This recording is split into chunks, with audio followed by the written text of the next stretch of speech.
Hey traders, welcome back to trading from basic to advance series. आज advance series का day 5 है और आज हम एक ऐसे इंडिकेटर के बारे में जानेंगे जो बिगिनर के लिए सबसे सिंपल, पावरफुल और सबसे रिलायबल इंडिकेटर होता है, जो कि होता है MA, moving average. So basically जो एमए होता है, मूविंग एवरेज होता है, वो ट्रेंड को फॉलो करने वाला एक इंडिकेटर होता है जो कि ट्रेंड को स्मूथ करके और प्राइस को स्मूथ करके दिखाता है।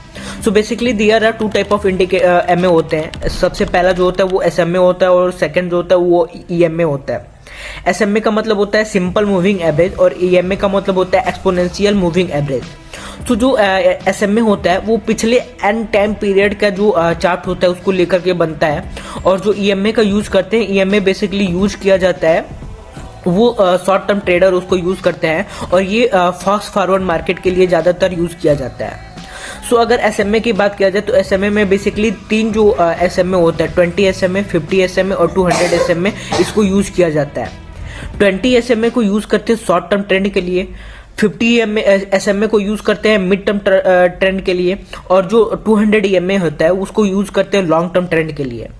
सो बेसिकली सबसे बेस्ट जो माना गया है, अगर प्राइस अगर एमए के नीचे है तो मार्केट जो है वो डाउन ट्रेंड में है, और प्राइस अगर एमए के ऊपर है तो मार्केट जो है वो अप ट्रेंड में होता है। सो बेसिकली अगर जनरली रूप में देखा जाए तो जब 20 एसएमए 50 एसएमए को ओवर क्रॉस करता है तो वहां पे जो हमें बाई के लिए, अप ट्रेंड के लिए देखना चाहिए। सो आज के लिए इतना ही, धन्यवाद। अगर वीडियो अच्छी लगी हो तो लाइक करें, चैनल को सब्सक्राइब करें, और आगे हम समझेंगे ईएमए के बारे में, एक्सपोनेंशियल मूविंग एवरेज के बारे में, जो शॉर्ट टर्म ट्रेडर को जरूर से जानना चाहिए। सो आज के लिए इतना ही, धन्यवाद।